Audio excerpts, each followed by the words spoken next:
এবারের বিশ্ব চ্যাম্পিয়ন ইউএসের সাথে বাংলাদেশের সোনার দেশের সিটি গোল্ডের ছেলেরা সিরিজ হেরেছে। আমরা আজকে কথা বলবো এই বিষয়ে। দর্শক, এখন আমরা চলে যাব শোরুম আল হাসান, উদ্বোধন আল হাসান, ঢাকাচাই আল হাসান, বাংলাদেশের সাবেক ক্যাপ্টেন সাকিব আল হাসানের কাছে। আমাদের টার্গেট নেক্সট বিশ্বকাপ। দর্শক, ইন্ডিয়া বলে আমাদের একজন বিরাট আছে, অস্ট্রেলিয়া বলে আমাদের একজন হেড আছে, বাংলাদেশ বলে আমাদের একজন নাজমুল হাসান শান্ত আছে। দেখেন, আর্জেন্টিনা কিন্তু বিশ্বকাপ নেওয়ার আগে সৌদি আরবের কাছে হেরে গিয়েছিল, তাই আমরা এদের কাছে হারলাম। আল্লাহ, লিটন কুমার দাসকে তুমি ইনজুরি করে দাও আল্লাহ। আল্লাহ, জাকের আলী অনেককে তুমি ইনজুরি করে দাও আল্লাহ।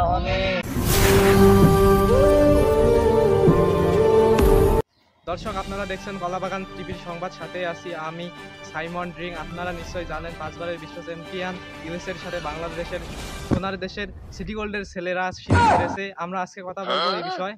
এখন আমরা চলে যাব বহির্দোয়া ক্রিকেট বোর্ডের চেয়ারম্যান নাজমুল হাসান পাপনের। পাপন দা, বাংলাদেশ ইউএস এর কাছে সিরিজ হারলো, এই বিষয়ে কি বলবেন? দেখেন, আমরা আগেই বলেছিলাম আমাদের টার্গেট নেক্সট বিশ্বকাপ। দর্শক, আমরা জানি পাপন দা আগেই বলেছেন আমাদের টার্গেট নেক্সট বিশ্বকাপ। দর্শক, এখন আমরা চলে যাব শোরুম আল হাসান, উদ্বোধন আল হাসান, ঢাকাচাই আল হাসান, বাংলাদেশের সাবেক ক্যাপ্টেন সাকিব আল হাসানের কাছে। সাকিব, শান্ত বললেন যে নতুন আবহাওয়ার কারণে আমরা ভালো করতে পারিনি, কিন্তু আপনি তো বেশিরভাগ সময় আমেরিকায় থাকেন, কিন্তু তারপরেও ভালো করতে পারলেন না কেন? দেখেন, বাংলাদেশও আমার দেশ, আমেরিকাও আমার দেশ, তাই আমি চাইছি কে যেতে যেত। তাছাড়াও আমি আওয়ামী লীগের এমপি, যদি ভালো খেলে বাংলাদেশকে জিতিয়ে দিতাম তাহলে হয়তো আমেরিকা এদের দেশে আমাকে থাকতে দিত না, তাই আমি চাইছি ওরাই জিত। দর্শক, আমরা এখন চলে যাব বর্তমান সময়ে বাংলাদেশের ডাকের রাজা নামে খ্যাত ক্রিকেটের মোনালিসা লিটন কুমার দাসের কাছে। লিটন দা, বাংলাদেশ তো ইউএস এর কাছে সিরিজ হেরে গেল, এই বিষয়ে কি বলবেন? দেখেন, আর্জেন্টিনা কিন্তু বিশ্বকাপ নেওয়ার আগে সৌদি আরবের কাছে হেরে গিয়েছিল, তাই আমরা এদের কাছে হারলাম।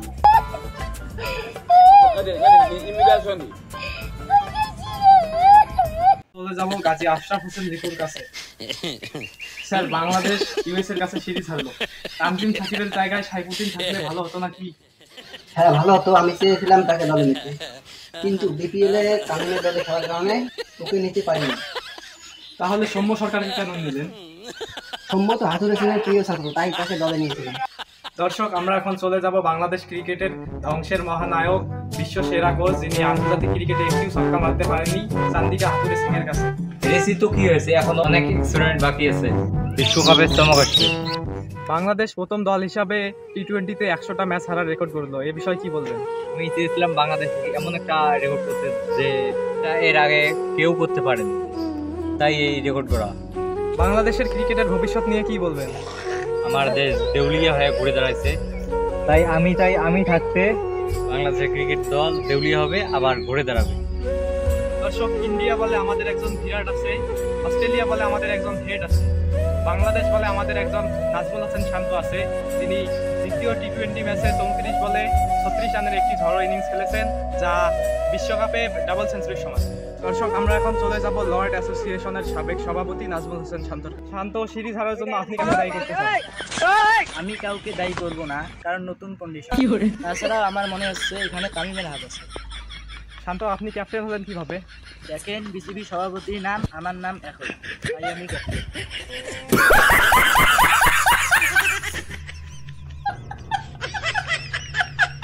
দর্শক, আমরা দেখতে পাচ্ছি কিছু ক্রিকেট প্রেমী ওখানে বসে আছে, দেখা যাক ওখানে কি হচ্ছে। আল্লাহ, বাংলাদেশ ইউএস এর সাথে সিরিজ হচ্ছে। আল্লাহ, আল্লাহ, আমরা তোমার গুনাহগার ক্রিকেট প্রেমী। আল্লাহ, আল্লাহ, নাজমুল হাসান শান্তকে তুমি ইনজুরি করে দাও। আল্লাহ, আল্লাহ, লিটন কুমার দাসকে তুমি ইনজুরি করে দাও। আল্লাহ, আল্লাহ, জাকের আলী অনেককে তুমি ইনজুরি করে দাও। আল্লাহ, আল্লাহ, সাইফুদ্দিন মিরাজকে দলে নেয় নাই। আল্লাহ, এর বিচার তুমি করো। আল্লাহ, আল্লাহ, বাংলাদেশের ক্রিকেট বোর্ড থেকে তুমি পাপনকে সরিয়ে দাও। আল্লাহ,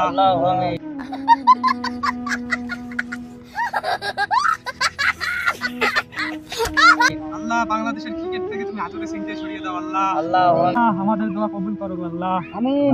আল্লাহ, সাকিব আল হাসানকেও ইনজুরি করে দিতে পারো। আল্লাহ, আমি বলবো না। আল্লাহ, আল্লাহ, বাংলাদেশের ক্রিকেট থেকে এই লর্ডদের সরিয়ে নতুন বাংলাদেশ ক্রিকেট বোর্ড। দর্শক, এই ছিল আমার কাছে সর্বশেষ খবর।